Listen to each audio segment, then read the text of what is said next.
মহিষা দলে তৃণমূল বিধায়ক ঘনিষ্ঠ নেতা তৃণমূল নেতা ছবিলাল মাইতি গ্রেফতার। তোলাবাজি সহ বিভিন্ন অভিযোগে অভিযুক্ত এই ছবিলাল মাইতি, তাকে গ্রেফতার করেছে মহিষাদল থানার পুলিশ। এবং এই তিলক চক্রবর্তী বিধায়ক, তাঁরই ঘনিষ্ঠ এই ছবিলাল মাইতি। দেখুন গ্রেফতারের সময়ের ছবি। তুলসী মঞ্চে কে বাবাতি দেবে গো, শুভেন্দুর তুলসী মঞ্চে কে বাবাতি দেবে গো, শুভেন্দুর তুলসী মঞ্চে কে বাবাতি দেবে গো। শিশির অধিকারী এবং শুভেন্দু অধিকারীর উদ্দেশ্যে সেই সময় এই রকম স্লোগান দিয়েছিলেন, আর এই স্লোগান বিতর্ক উঠেছিল। আর তারপরে সেই অভিযোগেও গ্রেফতার। সরাসরি চলে যাব প্রতিনিধি সুজিতের কাছে, বিস্তারিত জানতে চাইব যে এই ছবিলাল মাইতি কত বড় প্রভাবশালী নেতা ছিলেন এবং তাকে কোন কোন অভিযোগে অভিযুক্ত করা হয়েছে। দেখো, মূলত তোলা আদায়, তোলাবাজি, চাকরি দেওয়ার নামে তোলাবাজি। এবং ছবিলাল মাইতি তার স্ত্রী কিন্তু জেলা পরিষদের বর্তমানেই তৃণমূলের সদস্য রয়েছেন এবং তিনি নিজে লক্ষা ২ নম্বর গ্রাম পঞ্চায়েতের যে এলাকা রয়েছে সেখানকার তৃণমূলের অঞ্চল সভাপতি রয়েছেন। তার থেকে বড় তার এক পরিচয়, তিনি সদ্য প্রাক্তন তৃণমূলের বিধায়ক তিলক চক্রবর্তীর অতি ঘনিষ্ঠ নেতা। এই যে নেতা প্রভাবশালী এলাকায় তাবড় তৃণমূল নেতা, তার গ্রেপ্তার নিয়ে রীতিমতো শোরগোল শুরু হয়েছে গোটা মহিষাদল জুড়ে। মহিষাদল কেন বলবো, গোটা জেলা জুড়েই কিন্তু চাঞ্চল্য শুরু হয়েছে। কারণ তোলাবাজি, চাকরি দেওয়ার নামে তোলাবাজির অভিযোগ স্বয়ং ছবিলাল মাইতির বিরুদ্ধে, এবং অভিযোগ ইতিমধ্যে জমা পড়েছে। যেটা জানা যাচ্ছে, পুলিশ তার বাড়ি থেকে তাকে গ্রেপ্তার করে এনেছে। গোটা ঘটনা নিয়ে রাজনৈতিক চাপানুতো শুরু হয়েছে, কিন্তু ঘটনা সম্পর্কে এখন পর্যন্ত যেটা দেখা যাচ্ছে যে তিলক চক্রবর্তী যার ঘনিষ্ঠ, তিনি কিন্তু এ ব্যাপারে কোনো মন্তব্য করেননি। আচ্ছা সুজিত, আমি আসবো তোমার কাছে। একটু দেখাই শিশির শুভেন্দুকে নিয়ে কুকথায় গলা মিলিয়েছিলেন এই তৃণমূল নেতা। শুভেন্দুর তুলসী মঞ্চে কে বাবাতি দেবে গো, শুভেন্দুর তুলসী মঞ্চে কে বাবাতি দেবে গো। এই তিলক চক্রবর্তী ঘনিষ্ঠ এত বড় প্রভাবশালী ছিলেন ছবিলাল মাইতি যে তখন অভিযোগে আমলই দেয়নি পুলিশ এবং মানুষও বিরক্ত ছিলেন। দেখো, একবারে এই কথাই বলছেন আজকে তার গ্রেপ্তারের পরে মানুষজন। কারণ শাসক দলের নাম তৃণমূল ছিল, তৃণমূলের নেতা, তাবড় তৃণমূল নেতা, এবং সেই নেতার যখন বিরুদ্ধে অভিযোগ জমা পড়ছিল, যেটা অভিযোগ যে কোনো পদক্ষেপ নেয়নি পুলিশ, কিন্তু রাজ্যে পালাবদলের পর আজকে তার গ্রেপ্তার, সেটা বলছে সবাই যে তার মানে কি পুলিশ সে সময় যেহেতু দলের নেতা ছিল, শাসক দলের নেতা, তাই পদক্ষেপ নেয়নি। কিন্তু গোটা ঘটনা সামনে আসার পর আরও অভিযোগ সামনে আসছে বলে পুলিশ সূত্রে খবর। সব কিছু খতিয়ে দেখার চেষ্টা হচ্ছে। আসলে ছবিলাল মাইতি যথেষ্ট পরিচিত নেতা। তিনি তার স্ত্রী কখনো গ্রাম পঞ্চায়েতের প্রধান থেকেছেন, কখনো বর্তমানে জেলা পরিষদের তিনি সদস্য, এবং তারই স্বামী এবং বিধায়ক যিনি সদ্য প্রাক্তন হয়েছেন তিলক চক্রবর্তীর অতি ঘনিষ্ঠ নেতা হিসেবে তার পরিচিতি। সেই ছবিলাল মাইতির গ্রেপ্তার রীতিমতো বলা যায় এলাকায় চাঞ্চল্য ছড়িয়েছে, শোরগোলও শুরু হয়েছে। একেবারেই আর জারি জুরি সব শেষ। আর তখন এই যে যখন শিশির অধিকারী এবং শুভেন্দু অধিকারীকে লক্ষ্য করে কুকথায় জড়িয়েছিলেন, স্লোগানে মিলিয়েছিলেন সুর এই ছবিলাল মাইতি, তখন শুভেন্দু অধিকারী কি বলেছিলেন দেখুন। শুভেন্দুর তুলসী মঞ্চে কে বাবাতি দেবে গো, সাইকেল মিস্ত্রি তোমাকে আমি বলে গেলাম, আপনাকে বলে গেলাম, আপনার মতো আমি ছোট লোক নই। আপনি শুধু আমার নাম বলেননি, আমার পিতৃদেবের নাম বলেছেন। আপনার পার্টির বড় বড় নেতা শিশির বাবুকে দেখলে এখনো প্রণাম করে। এই অর্বাচীন সাইকেল মিস্ত্রি বলে শিশির বাবুর তুলসী তলায় কে বাবাতি দেবে রে, চোর ছবি বলে কেউ নাই কেউ নাই। এই সাইকেল মিস্ত্রি ছোলা বাড়িতে বলেছিল না 21 সালে ভোটের আগে, শুভেন্দু তো কনছাড়, শুভেন্দুর বাবাও পারবে না মমতাকে হারাতে নন্দীগ্রামে। হারিয়েছি তো আবার হারাবো। তুলসী মঞ্চে কে বাবাতি দেবে গো, বাদুড়িয়ায় পুরপ্রধানের বাড়ির পাশে পাটের জমিতে লক্ষ লক্ষ কোটি কোটি টাকা উদ্ধার। প্রথমে 80 লক্ষ টাকা ওই পুরপ্রধানের বাড়ি থেকে, তারপরে পাটের ক্ষেতের থেকে আরো কয়েক কোটি টাকা। এবার অস্ত্র ভাণ্ডার, মাটি খুঁড়ে টাকা উদ্ধার হয়েছিল, মাটি খুঁড়ে এবার অস্ত্র ভাণ্ডারের হদিশ পাওয়া গেল। অস্ত্রের চাষ, একদিকে টাকার চাষ পাট জমিতে, আরেকদিকে অস্ত্রের চাষ। দেখুন, বিপুল পরিমাণ কার্তুজ পাওয়া গেছে। দীপঙ্কর ভট্টাচার্য, যিনি গ্রেফতার, মচলন্দপুরে তৃণমূল নেতার জমিতে অস্ত্র চাষ, তৃণমূল নেতার জমি থেকে উদ্ধার প্রচুর আগ্নেয়াস্ত্র। ধৃত উত্তর 24 পরগনা জেলা পরিষদের কর্মাধ্যক্ষ, জেলা পরিষদের কর্মাধ্যক্ষ সহ 2 কর্মাধ্যক্ষের ভাইয়ের জমি থেকে উদ্ধার আগ্নেয়াস্ত্র। আর দেখুন, এর আগে দেখিয়েছিলাম বস্তা বস্তা টাকা উদ্ধার পাটের জমিতে, পাটের ক্ষেতে বস্তা বস্তা টাকা একেবারে মাটি খুঁড়ে জমিয়ে রেখেছিলেন দীপঙ্কর ভট্টাচার্য। তোলাবাজির টাকা, দুর্নীতির টাকা, আবাসের টাকা, লক্ষ্মীর ভাণ্ডারের টাকা, সমস্ত কিছুতেই চুরি দীপঙ্কর ভট্টাচার্য পুরপ্রধান। কেউ কোনো কথা বলতে সাহসী পেতেন না, মুখ খুলতে সাহসী পেতেন না, প্রাণনাশের হুমকি দেওয়া হতো। কি অভিযোগে আপনাকে গ্রেফতার করা হলো? মিথ্যা মামলা সাজিয়েছে, আমি নাকি চিটিংবাজি করে লোকের কাছ থেকে টাকা নিয়েছি। হঠাৎ করে দেখি পুলিশ আসছে, ঠিক আছে, সুজিত সাহা অজিত সাহাকে নিয়ে। তো আমরা প্রথমে বুঝতে পারিনি কী জন্য বা কোনো কিছু, আমরা এখানেই ছিলাম। তো ওনাদের এনে তারপরে এইখানে কোনায় একটা হচ্ছে 3টে দোনালা বন্দুক আর সাথে কিছু কার্তুজ পাওয়া গেছে, বন্দুকের সরঞ্জাম। না, আমরা এগুলো কোনোদিনই ভাবিনি। এই জমিটা সুজিত সাহা আজকে উদ্ধার করেছে আপনার 3টে দোনালা বন্দুক আর কিছু কার্তুজ। বাদুড়িয়ায় পুরপ্রধান দীপঙ্কর ভট্টাচার্যর জমিতে টাকার চাষ হয়েছিল। আর এখানে সুজিত মাইতি আর অজয় মাইতি, এই 2 ভাই তৃণমূলের 2 কর্মাধ্যক্ষ। আর এই 2 কর্মাধ্যক্ষের এর আগে বাড়ি থেকে 27 লক্ষ টাকা উদ্ধার হয়েছিল, 52 বোতল বিদেশি মদ উদ্ধার হয়েছিল, 666টা কার্তুজ উদ্ধার হয়েছিল বাড়ি থেকে। আর এবার মাটির নিচে অস্ত্র ভাণ্ডার।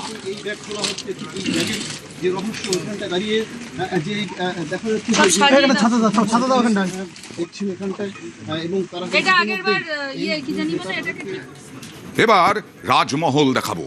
সোনারপুরের নজরুল, এ নজরুলের বিদ্রোহ নেই, এ নজরুলের প্রতিবাদ নেই, এ নজরুল 1 নম্বর নয়, প্রতি ইঞ্চিতে ইঞ্চিতে 2 নম্বরই।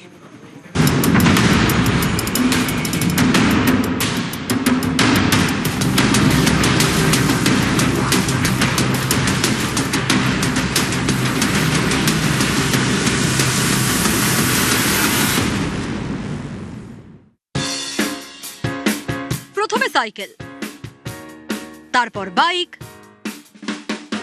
তারপর এসইউভি,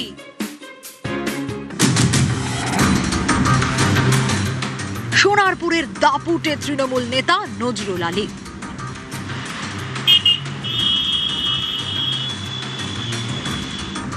প্রাথমিকের শিক্ষক থেকে সোনারপুরের মাসিহা, নজরুলের আইন না মানলেই কড়া ফাইন। সোসাইটির মধ্যে দুর্নীতিকে প্রবেশ করানো, ধরুন ক্লাব, আমাদের এখানে প্রচুর ক্লাব সংগঠন। 11 সালের আগে যে ক্লাবের ফান্ডে ছিল 19 লাখ টাকা, 50 লাখ টাকা, 30 লাখ টাকা, আজকের এই পরিবর্তনের পর 4 মের পর যখন খোঁজ নেওয়া যাচ্ছে তখন দেখা যাচ্ছে কোনো ক্লাবের ব্যাংক অ্যাকাউন্টে পড়ে আছে 800 টাকা, যার ছিল হচ্ছে 50 লাখ টাকা ব্যাংক অ্যাকাউন্ট 2014 সাল 11 সালে, ক্যাশ ইন হ্যান্ড পড়ে আছে 2000 টাকা। এবং আপনি মিলিয়ে নেবেন এই সমস্ত ক্লাবগুলোয় তৃণমূলের মাতব্বরদের বসানো হয়েছিল এবং বলে দেওয়া হয়েছিল এমএলএর তরফ থেকে যে এই ক্লাবটা তোর, তুই করে কমে খা। টাকাকে কি করে দুর্নীতি করতে হয়, এর যদি কোনো ইউনিভার্সিটি খুলতে হয় তাহলে সেটা আগামী দিনে যেন আমাদের সোনারপুর উত্তর বিধানসভার কোথাও খোলা হয়। মানুষ জানবে যে সরকারের আমার আপনার ট্যাক্সের টাকা কি করে চুরি করে একটা ওয়ার্ড, একটা পঞ্চায়েত, একটা এমএলএ কি করে কোটি টাকার মালিক হতে পারে। অভিযোগ, দুর্নীতির নামাবলী গায়ে দিয়েই রাজপথে বুক চিতিয়ে হাঁটতেন তৃণমূলের নজরুল। নজরুলের স্ত্রী ফিরদৌসী বেগম সোনারপুর উত্তর কেন্দ্রে টানা 3 বারের তৃণমূল বিধায়ক। এই নজরুল আলী মণ্ডল, প্রাক্তন বিধায়ক ফিরদৌসী বেগমের হাজবেন্ড, যেভাবে সোনারপুর উত্তর বিধানসভায় দুর্নীতি করেছে, আরে বিশাল পাহাড় তৈরি করেছে, প্রতিটা মানুষের চোখের, গরিবের চোখের জল এর পেছনে আছে, এত কাঁদিয়েছে, মানুষ অতিষ্ঠ। মানুষ এই সময় এখন জানতে চায় যে এর উৎসটা কোথায়। একের পর এক দুর্নীতি, আজকে সমস্ত পুকুর ভরাট তার দৌলতে হয়েছে, সমস্ত জায়গায় বড় বড় যারা ফ্ল্যাট তৈরি হয়েছে, প্রতিটা জায়গায় তার নামে একটা করে ফ্ল্যাট। কি করে হলো? আজকে এখন বর্তমানে রাজপুর সোনারপুর পৌরসভার সিআইএস হয়ে আছেন। জল প্রকল্প, এই জল প্রকল্পের কয়েক হাজার কোটি টাকার ঘাপলা, এই ঘাপলাটা সামনে আনতে হবে। উত্তর বিধানসভার সাধারণ মানুষ জানতে চাইছে। স্ত্রী ফিরদৌসী শাসক দলের বিধায়ক, নজরুল রাজপুর সোনারপুর পুরসভার কাউন্সিলর, পরে পূর্ত, জল সরবরাহ, ক্রীড়া ও সংস্কৃতি দপ্তরের দায়িত্বে। এক ঘরেই ক্ষমতার 2 মিনার। নজরুলকে আর পায় কে? মনের সুখে দুর্নীতির খোলা মাঠে ছক্কা হাঁকিয়েছেন তিনি। নজরুল ভান্ডারে আছে অনেক কিছু, তোলাবাজির টাকা, সরকারি প্রকল্পের টাকা, কেন্দ্রের অমৃত প্রকল্পের কোটি টাকা, সবই চুরির টাকা। এভাবেই নাকি তৃণমূল জমানায় ফুলে ফেপে উঠেছে নজরুলের ভান্ডার। প্রাতিষ্ঠানিক রূপ দেওয়া হয়েছে এবং মূলত সরকারি পয়সাকে কি করে ঝেড়ে নিজের ব্যাংক ব্যালেন্স বাড়ানো যায় তা যদি কোথাও শিখতে হয় তাহলে হচ্ছে এই সোনারপুর উত্তর বিধানসভা থেকে শেখা উচিত। সরকারি জমি, সরকারির খাল, তার মাটি কাটা, সেই মাটি বিক্রি করে সেই মাটির টাকা নিজেদের মধ্যে ভাগ বাটোয়ারা করা, নয়নাজুলি খাল বুঝিয়ে দিয়ে তাতে হচ্ছে বিক্রি করে তাতে লোক বসানো, এই সবটাই হচ্ছে একটা আর্ট, একটা শিল্পকলায় নিয়ে গেছে। আপনি 9 সালের পর থেকে পৌরসভায় গিয়ে একটু খোঁজ করতে পারেন যে প্রতিটা এই যে শুনছি না আমরা যে অবৈধ নির্মাণ, অভিষেক ব্যানার্জি যুবরাজের তার বাড়িতে নোটিশ যাচ্ছে।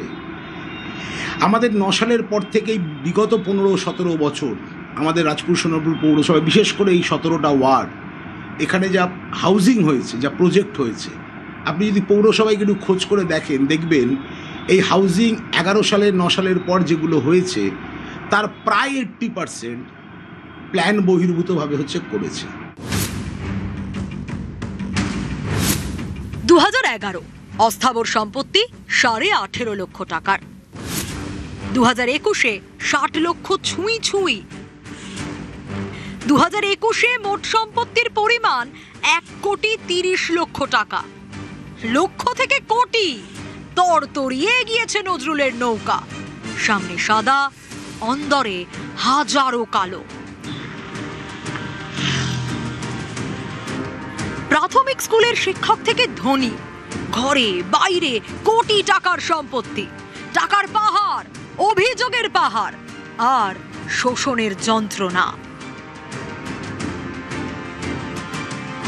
শেষে স্মরণ করি আরেক নজরুলকে, যিনি শিখিয়েছিলেন শির দ্বারা সোজা করে আপোষহীন যুদ্ধের মন্ত্র। আমি সেই দিন হব শান্ত, যবে উৎপীড়িতের ক্রন্দন রোল আকাশে বাতাসে ধ্বনিবে না, অত্যাচারীর খড়গ কৃপান ভীম রণভূমে রণিবে না। আমি সেই দিন হব শান্ত। একদিকে প্রতিবাদী নজরুল, অন্যদিকে দুর্নীতির নজরুল। সোনারপুর থেকে অর্পণ মণ্ডল, নিউজ 18 বাংলা।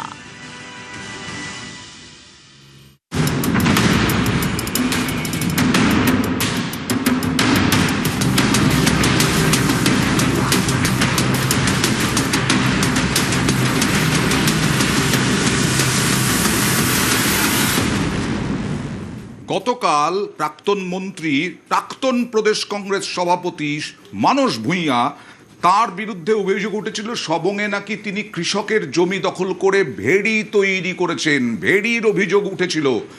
শতাধিক কৃষক অভিযোগ জানিয়েছিলেন মুখ্যমন্ত্রীর উদ্দেশ্যে, শুভেন্দু অধিকারীর উদ্দেশ্যে। মানস ভূঁইয়া সেই অভিযোগ পুরোপুরি ওড়ালেন।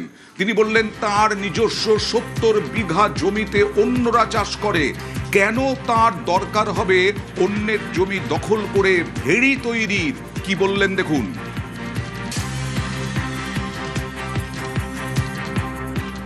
আমরা ছিলাম জমিদার, হয়ে গেছি জমাদার। আমরা মানুষকে দান করেছি, দিয়েছি। আমি কারার দলের লোক নয়। কেড়েছে সিপিএম, ভণ্ডামি করেছে সিপিএম, এবং বিজেপির আসার পরে সরকারে কিছু সিপিএমের লোক তারা ভেবেছে প্রতি পদে পদে এখানকার কিছু বিজেপির নেতার সাহায্যে মানুষ মিয়াকে অপমান করবে। করা যায়? আমারই 70 বিঘা জমি লোক চাষ করে খাচ্ছে, আমি লোকের জমি কাটতে যাব? জলের তলায় থাকে 7-8 মাস, আর সবং গামলার মতো, একবার জল ঢুকলে সে জল বেরোতে চায় না। ওই গ্রামের 1055 জন আর উল্টো দিকে 61 জনের মধ্যে বিরোধ হয়, বলে চাষ করতে পারছি না, মাছটা চাষ করলে কেমন হয়। ওই গ্রামের, আমাদের পলিটিক্যাল ইস্যু নয়, মানুষ ভিয়ার ইস্যু নয়, পঞ্চায়েতের ইস্যু নয়, পঞ্চায়েত সমিতিরও ইস্যু নয়। তারা করছে, 19 সাল থেকে চলছে। কাল কাঁথিতে মুখ্যমন্ত্রী শুভেন্দু অধিকারীর বাড়ির সামনে গিয়ে কয়েকজন কৃষক কি অভিযোগ করেছিলেন দেখুন। আমাদের 19 সাল থেকে তদানীন্তন মমতা সরকারের তৃণমূলপন্থীরা আমাদের জমিকে জোরপূর্বক ছিনিয়ে নেওয়ার চেষ্টা করলে পর আমরা হাইকোর্টে দ্বারস্থ হই।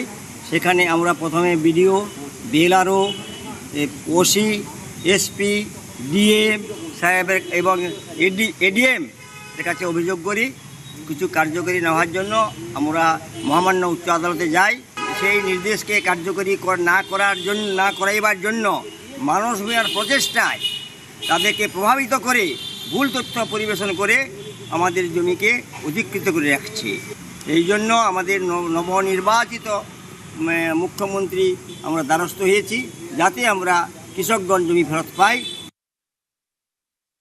আমাদের জমিন 21 সাল থেকে তৃণমূল সরকারের রাজত্ব যখন ছিল তখন জোর করে আমাদের জমিন দখল করে নিয়েছে।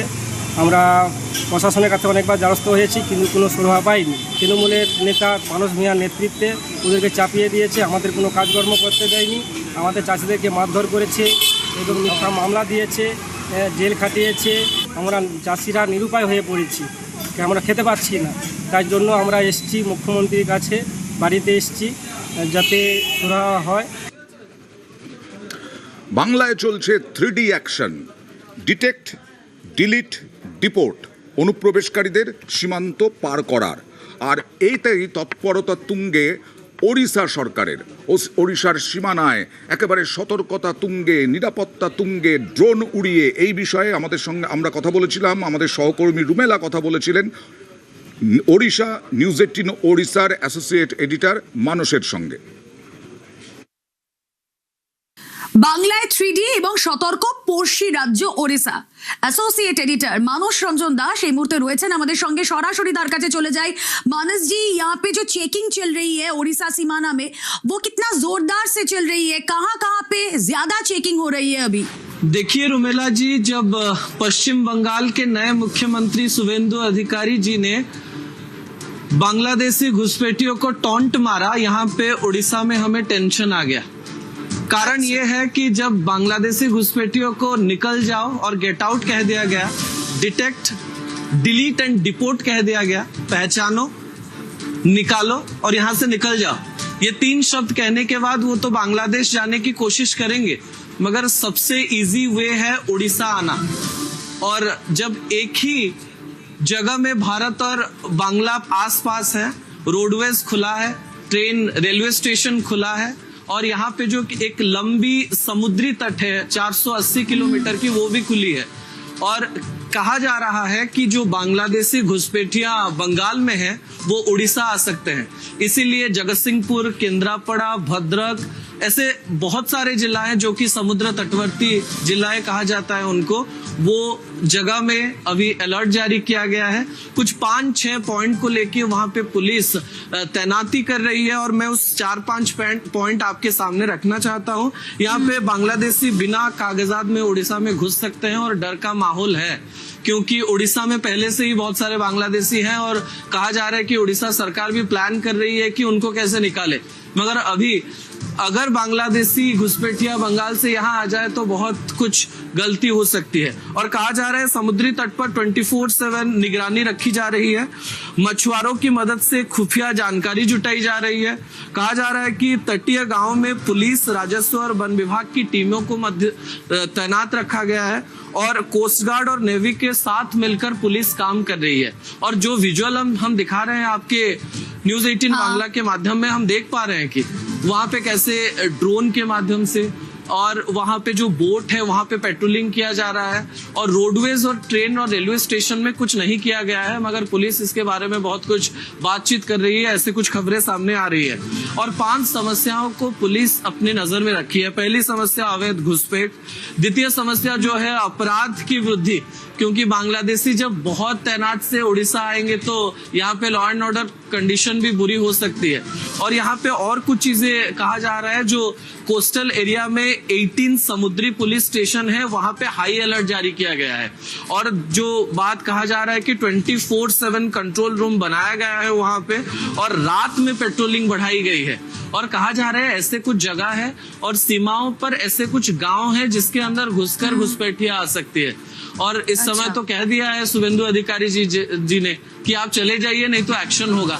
वहां पर बांग्लादेश में भी सिचुएशन इतना बुरा है, वो लोग बांग्लादेशी घुसपैठियों को नहीं ले रहे हैं। तो उड़ीसा हाई अलर्ट में है और उड़ीसा बहुत टेंशन में है, और उसके लिए सारी जानकारी पश्चिम बंगाल की सरकार और उड़ीसा सरकार के बीच बातचीत हो सकती है। इसके बारे में बहुत कुछ चल रहा है, मगर वहां पे जो माहौल है वहां से ज्यादा टेंशन यहाँ की सीमाओं पर है। मैंने आपको जिलाओं के बारे में भी बताया, जगत सिंहपुर, केंद्रापड़ा, भद्रक, बालेश्वर, ये 4 डिस्ट्रिक्ट हाई अलर्ट में है, क्योंकि कभी भी कहीं से बांग्लादेशी आ सकते हैं और यहाँ पे कहीं पे भी रुक सकते हैं। और ये हमारे लिए एक बहुत बड़ी समस्या है और इसको गंभीरता के साथ लिया जा रहा है। रुमेला जी, বাংলায় তারা খেয়ে তাহলে কি ওড়িশায় তারা ডেরা পাচ্ছে? তৃণমূলের আমলে বাংলায় ভোট ব্যাংকের রাজনীতির জন্য তৃণমূলের বিরুদ্ধে অনুপ্রবেশকারীদের দেদার আশ্রয় দেওয়ার অভিযোগ উঠেছে। আমরা যদি এই ভারত বাংলাদেশ সীমান্তগুলোর গত কয়েকদিনের ছবি দেখি, তাহলে প্রচুর মানুষ এখানে ভিড় করছেন, তারা দেশে ফিরতে চাইছেন।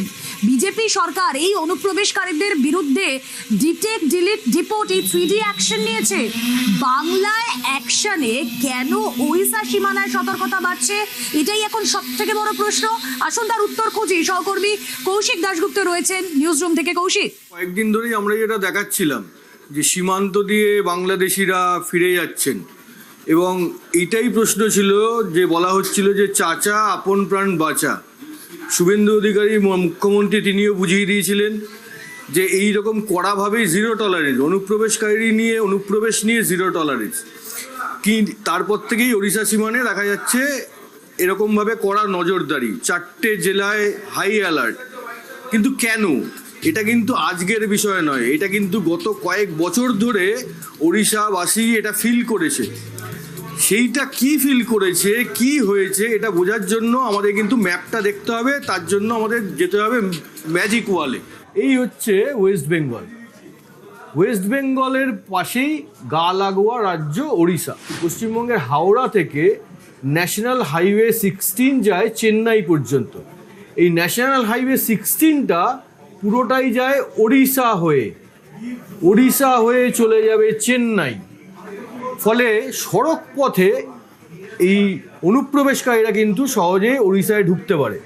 এবার দেখাবো রেলপথ। এই হচ্ছে পশ্চিমবঙ্গ থেকে আমরা যদি ট্রেনে ঢুকি, প্রথমেই ঢুকে যাই আমরা বালেশ্বরে, তারপর যাই ভদ্রক, তারপর কেন্দ্রাপাড়া, জগৎ সিংপুর, কটক, তারপর ভুবনেশ্বর। অর্থাৎ ট্রেন পথ রয়েছে, এই ট্রেনেও যাতায়াত করা যেতে পারে।